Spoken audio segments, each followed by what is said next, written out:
Hola, ¿cómo están todos? Bienvenidos a una nueva edición de Vivir Mejor. Hoy día vamos a hablar acerca de la enfermedad cardiovascular. Ya hemos hablado antes de la enfermedad cerebrovascular, hoy día le toca al corazón. De eso vamos a conversar el día de hoy aquí en Vivir Mejor. Y como es natural en el programa y forma parte importante, creo que este es el núcleo principal para que el programa sea sumamente digerible para todos ustedes. A veces cuando nos ponemos muy didácticos o muy académicos, cosa que a mí no me encanta en lo particular, vamos a presentar un video de nuestros amigos de Enterarse, preparado precisamente para hablar sobre la enfermedad cardiovascular. Adelante con el video, por favor. ¿Qué son las enfermedades cardiovasculares? Según la OMS, las enfermedades cardiovasculares, o CVDs por sus siglas en inglés, son un conjunto de desórdenes del corazón y de los vasos sanguíneos. Veamos algunas de las más comunes. Según explica Howard Lewine, editor médico en jefe de Harvard Health Publishing, el término enfermedades cardiovasculares se utiliza mayormente para referirse a condiciones causadas por la aterosclerosis. ¿Qué es esto? La aterosclerosis es la acumulación de depósitos grasos en las paredes de las arterias. Las arterias son un tipo de vaso sanguíneo que transporta sangre oxigenada desde el corazón hacia los tejidos. Entonces, estos depósitos pueden estar hechos de colesterol, sustancias grasosas, desechos celulares, calcio y fibrina. Cuando la placa se acumula, el conducto se vuelve más estrecho y el flujo sanguíneo disminuye. El daño que esto puede producir dependerá de qué tan severa es la acumulación y dónde ocurre. Así, la aterosclerosis podría incluso bloquear por completo una arteria. Como consecuencia, se puede producir la enfermedad de las arterias coronarias, cuando hay placa en las arterias del corazón, anginas, que son dolores en el pecho, enfermedad de la arteria carótida, cuando hay placa en las arterias del cuello que llevan sangre al cerebro, entre otras. Ahora, la aterosclerosis puede también producir problemas más severos. Por ejemplo, la placa podría desprenderse de las paredes y llegar a bloquear algún conducto. También podría que algún coágulo se junte con la placa y también bloquear por completo el conducto. Así, si se bloquea una arteria que lleva sangre al cerebro, puede ocurrir un accidente cerebrovascular, como los infartos cerebrales, y si se bloquea el corazón, puede ocurrir un ataque al corazón. Ambos escenarios pueden ser mortales. Aunque, según la Asociación Americana del Corazón, no se conoce la causa exacta de la aterosclerosis, se cree que puede estar relacionada con elevados niveles de colesterol y triglicéridos, la presión alta o fumar. Entonces, una de las enfermedades que pueden devenir por esta condición es la enfermedad de las arterias coronarias, la más común de las enfermedades cardiovasculares, según los CDC. Las arterias coronarias son las encargadas de mantener el suministro de sangre oxigenada al corazón. Así, si éstas se bloquean parcial o totalmente, el músculo cardíaco puede ser dañado o morir, y el corazón dejaría de bombear sangre al resto del cuerpo. De hecho, en los Estados Unidos, un 43% de las personas fallecidas por CVDs muere a causa de la enfermedad de las arterias coronarias, y es una de las 5 principales causas de muertes en el Perú.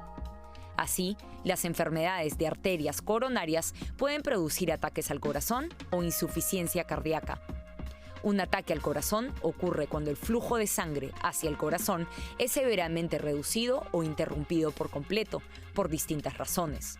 No solo la enfermedad de las arterias coronarias. Al no recibir oxígeno, el tejido del corazón se daña, y si no se atiende a tiempo, el daño puede ser irreversible. Sin embargo, según explica la Asociación Americana del Corazón, los ataques cardíacos no son necesariamente mortales, pues la mayoría de personas se suele recuperar de su primer infarto. Sin embargo, la recuperación dependerá del daño que sufre el tejido del corazón. Algunos síntomas de un ataque al corazón pueden ser el dolor en el pecho, falta de aliento, sensación de debilidad, entre otros. Otra de las enfermedades comunes es la insuficiencia cardíaca. Esta se refiere a la incapacidad del músculo cardíaco para bombear suficiente sangre para todo el cuerpo por diferentes razones. Así, intenta compensarlo estirándose, desarrollando más masa muscular o bombeando con mayor velocidad. Si bien esto ayuda a mantener el cuerpo funcionando, no resuelve el problema y eventualmente el sistema de compensación dejará de funcionar. De nuevo, este problema puede ser causado por la enfermedad de las arterias coronarias, presión alta, cardiomiopatía, daños a las válvulas, enfermedades genéticas, entre otras. Estas son solo algunas de las enfermedades cardiovasculares y sus causas.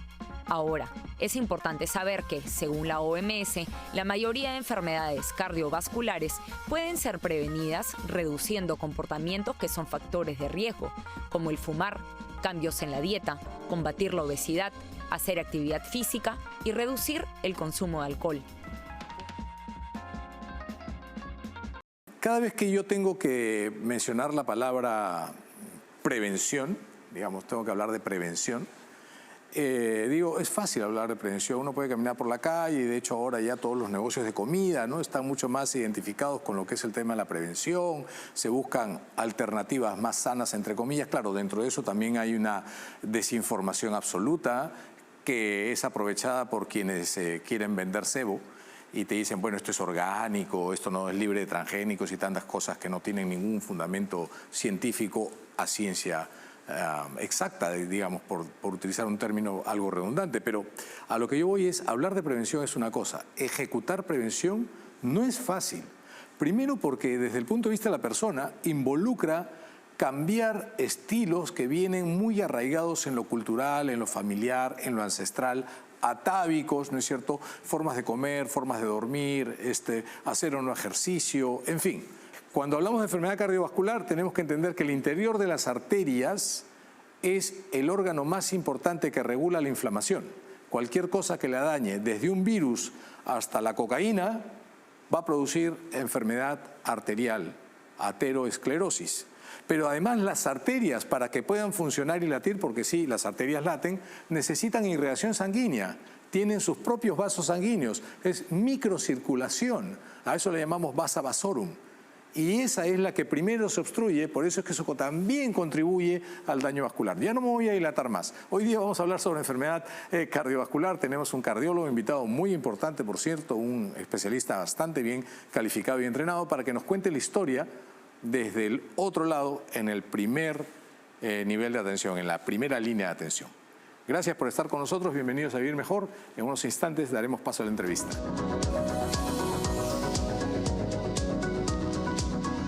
Y bien, continuando con el programa, el día de hoy estamos hablando sobre enfermedad cardiovascular, ya hemos hablado sobre enfermedad cerebrovascular, y qué mejor que tener un excelente cardiólogo que además no solamente en su trabajo como cardiólogo, sino desde otros espacios, uno de ellos la investigación y uno de ellos es la gestión de la incorporación de más y mejores medicamentos precisamente para tratar aquella enfermedad silenciosa que no duele, no da síntomas y que constituye una de las principales causas de muerte a nivel mundial, que es la enfermedad cardiovascular, de la cual se puede hablar mucho de prevención, pero en la práctica a veces prevenir involucra cambiar estilos de vida que están muy arraigados y o no tener la posibilidad de mejorar tus estilos de vida por las condiciones de vida en las que estamos inmersos. Voy a darle la bienvenida a nuestro invitado, él es el doctor Ricardo Castillo, él es médico cardiólogo, en algún momento ha tenido la oportunidad de ser la cabeza de la Asociación de Laboratorios Nacionales Farmacéuticos del Perú, a la FARPE, y él conoce muy bien desde dentro el monstruo de la inequidad en el sistema de salud, sobre todo en lo que a acceso a medicamentos innovadores se refiere. Ricardo, bienvenido, qué gusto verte en la virtualidad, es un placer poder contar con tu tiempo para conversar acerca de enfermedad cerebrovascular. Bienvenido, perdón, cardiovascular. ¿Cómo estás, Ricardo? ¿Cómo estás, Pepe? Gusto volver a vernos y un placer de poder estar en este lugar tan importante de difusión sobre la salud. Gracias por eso. Cuando hablamos de enfermedad cardiovascular, ¿estamos hablando de una enfermedad que se parece a la cerebrovascular? Claro, a ver, es bien interesante la necesidad de discriminarlo, a pesar de ser lo mismo. Viene a ser una enfermedad vascular. La enfermedad vascular es generalizada, ya sea el órgano blanco donde se ejecute el problema, ya sea a nivel cardíaco o ya sea a nivel cerebral. Entonces, cuando ya se involucra el tema cerebral desde el punto de vista vascular, cerebrovascular. Cuando hablamos de corazón, ya estamos hablando de daño daño en las arterias coronarias o daños en el propio músculo cardíaco, estamos hablando de enfermedad cardiovascular, ¿no? Con respecto a las personas que pueden tener ya enfermedad cardiovascular, ¿uno nace con una enfermedad cardiovascular? Es decir, ¿hay un componente genético que traes encima cuando naces, así como el pecado original, y con el tiempo esta se va a dar sí o sí? ¿Hay personas que nacen sin ningún problema cardiovascular y con el tiempo van a llegar a hacerlo? ¿De qué depende? ¿Qué cosa prevalece más, la genética o tus condiciones o tus estilos de vida? Yo creo que prevalecen los factores de riesgo y ahí hay que comenzar a hablar de eso. Tú lo debes ver mucho en pediatría. ¿Qué riesgos existe a que el niño haga una enfermedad? En cardiología es exactamente lo mismo. ¿Cuál es el riesgo que tienes para hacer una enfermedad cardiovascular? Y ahí la genética es uno de los tantos factores de riesgo que existen para determinar que la persona haga una enfermedad cardiovascular. Existen otros factores que pueden ser desde los modificables a no modificables. Por decir, que seas hipertenso, que seas diabético, que pueden tener una marca, digamos, de herencia de la familia. Pero hay factores que lamentablemente son los que hoy están produciendo el incremento de la enfermedad cardiovascular, que es la obesidad, el sedentarismo. Mira, ve que el sedentarismo hoy por hoy, y no lo conceptuamos con el verdadero peso, nosotros vivimos sentados. Así es. Nosotros como médicos nos la pasamos 8, 10, 12 horas sentados, literalmente. Así es. Y ahí manejamos 2 a 3 horas a nuestra casa sentados, y de ahí nos echamos a dormir, comemos sentados. Entonces, desde el punto de vista de actividad física, somos sedentarios a pleno, y lamentablemente ya se le compara como un factor de riesgo tan importante como el tabaquismo.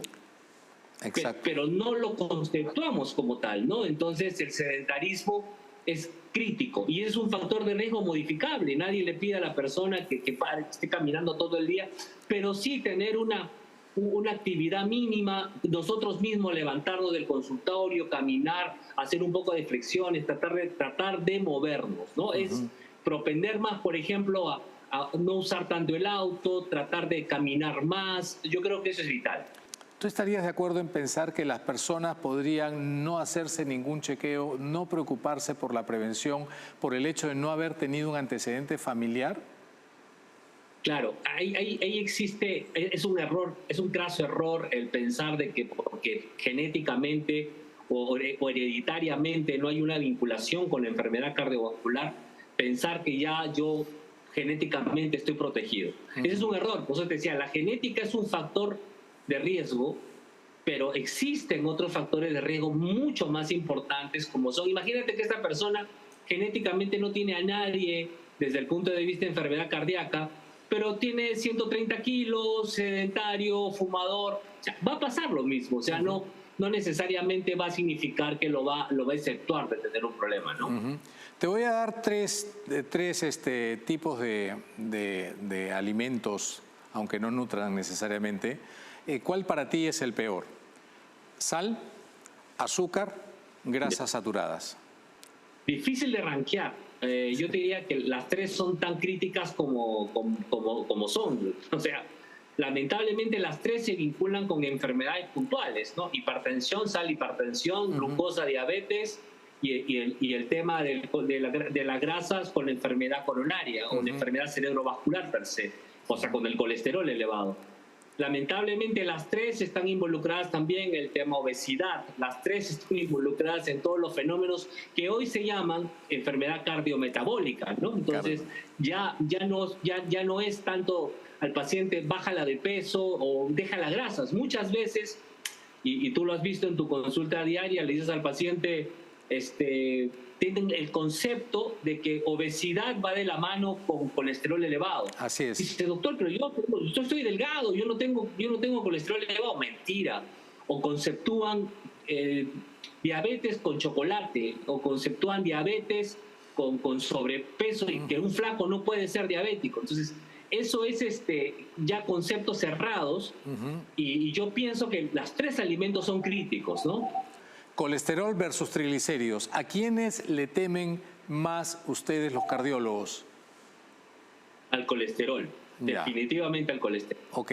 Si bien los dos son importantes, ojo, los dos son importantes, Yo a veces le tengo más miedo al triglicérido, porque el triglicérido, por ejemplo, a valores de 600 o más, ya no, mi problema no es cardíaco, sino mi problema es del páncreas. Pero el colesterol, evidentemente, hoy las guías, si tú quieres prevenir una enfermedad cardiovascular, el driver, el importante para manejar la enfermedad cardiovascular desde el punto de vista incluso prevención primaria, sin enfermedad cardiovascular, es el colesterol. Y del colesterol, básicamente el LDL, el llamado o mal llamado colesterol malo.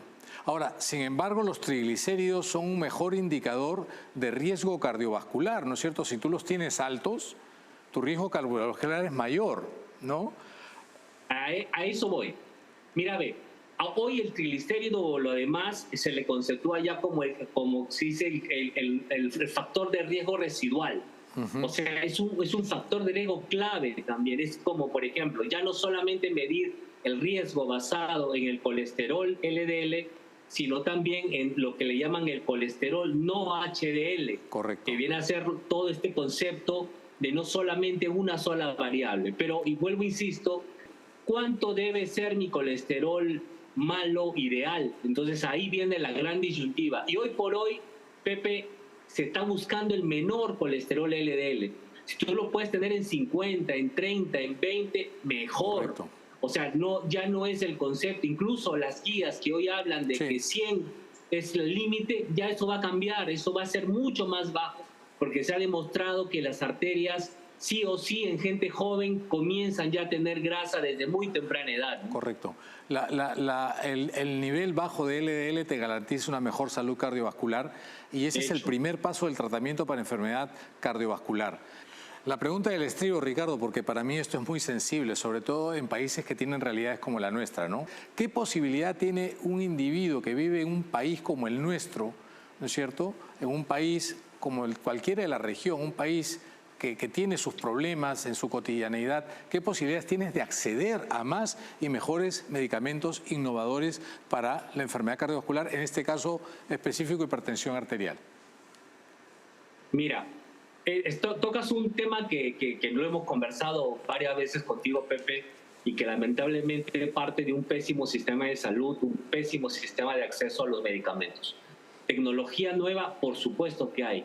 Hay nuevos medicamentos, hay con mayor protección cardíaca, con mayor protección cerebral, con mayor protección renal, con menos riesgo de... Y no solamente hablando de hipertensión, hablamos que la sobrevida puede aumentar gracias a los fármacos existentes, tanto para la insuficiencia cardíaca, hay fármacos, tú bien sabes, innovadores, hoy por hoy, inicialmente usados para la diabetes, hoy usados para la insuficiencia cardíaca, y han cambiado completamente el entorno de la medicina en insuficiencia cardíaca.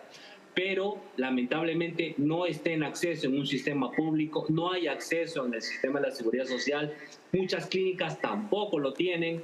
Entonces, lamentablemente, tus herramientas, tu armamentario para utilizarlo a favor del paciente sigue siendo bajo. Y lamentablemente, siempre las poblaciones con menos acceso, con menos recursos, llegan a llegan a tener estos problemas y lamentablemente no tienen la misma suerte que los pacientes que tienen recursos. Por ejemplo, del 100% de las muertes, yo te hablaba del 30 y tantos % de los muertos a nivel mundial son cardiovasculares, las 2/3 partes de esta población que muere son de recursos bajos. Yo soy de la idea de que la innovación no tiene que ir necesariamente de la mano con el alto costo. Correcto. O sea, la innovación, al salir la innovación, yo tengo que ponerlo a disponibilidad de todo el país. Así es. Y ahí, perdóname que me explaye, porque es un punto que para mí es gravitante. Mientras no incluyamos a los pacientes en la toma de decisiones de los petitorios, de los fármacos a usar, y mientras los proveedores sean al mismo tiempo financiadores, esto no va a caminar. Estoy plenamente de acuerdo contigo. Yo creo que la inequidad en el acceso a medicamentos de calidad es palpable. Cuanto más normas hay, más se favorece un grupo que no contribuye al bienestar de los pacientes. Y eso pasa en países como el nuestro. Estoy plenamente de acuerdo contigo. La salud es esquiva para las personas. Es cierto que hay que mejorar nuestra recaudación a nivel población.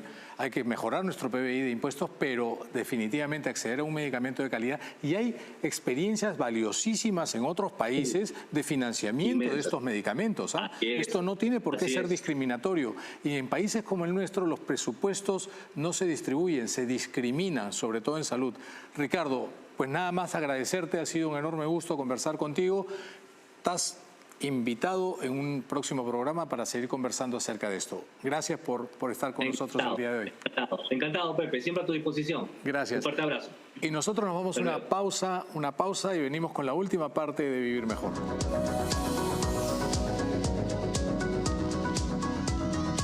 Continuando con el programa el día de hoy en Vivir Mejor, llegó el momento de responder las preguntas del público. Y tenemos la primera pregunta, estamos hablando sobre enfermedad cardiovascular. Y la primera pregunta es, ¿qué factores? He escuchado sobre los riesgos de enfermedades cardiovasculares y quiero saber cómo puedo evaluar mi propio riesgo. ¿Qué estilos de vida y qué factores y qué pruebas debería considerar para mantener un corazón saludable a largo plazo? Bueno, yo creo que cada quien tiene que ser honesto consigo mismo. Para poder ser honesto con los demás, para poder decir que queremos a los demás, para poder decir que amamos a alguien, primero tenemos que ser honestos con nosotros mismos, querernos a nosotros mismos y amarnos a nosotros mismos, porque nosotros somos lo más importante de nuestra vida, porque gracias a esto podríamos proyectar más cosas. Es fácil. La genética no la podemos cambiar. Si eres hombre, si eres mujer, si tu padre, tu madre, algún hermano tuyo tuvo una condición temprana, digamos, para la enfermedad cardiovascular, hablemos de los 50 años, si alguien en tu familia cercano a ti tuvo ese problema, un problema cardiovascular, nosotros 10 años antes ya deberíamos estar tocándole la puerta al cardiólogo, más aún si no hemos tenido estilos o calidad o condiciones de vida óptimas, lo que nos pasa generalmente a todos, ¿no? Por donde vayas, Estados Unidos, Alemania, España, China, Japón, Haití, Bolivia, las condiciones de vida pueden ser unas mejores que otras, pero los estilos de vida son decisiones personales. Si no las tomamos bien, tenemos ahí un factor de riesgo. Si somos gordos, la obesidad es increíblemente la enfermedad más seria porque es la puerta de entrada de enfermedades que la hacen peor. Entonces, primero, conócete a ti mismo, sé honesto contigo mismo y trata de modificar aquello que sí puedes cambiar. Cuesta un montón, todos los días se lucha contra eso. Y luego lo otro son los controles médicos preventivos. Desafortunadamente no tenemos en nuestros países y en la región un sistema de atención primaria especializada, ¿no es cierto? No hay pues centros de salud suficientes, no hay postas suficientes, no hay consultorios suficientes, siempre el Estado funciona peor que el privado y así el privado sea o malo siempre va a ser mejor que el del Estado, o sea, ténganlo clarísimo, ¿no? Entonces, chequeos y prevención con respecto a enfermedad cardiovascular tenemos que buscar un cardiólogo y los hay muy buenos.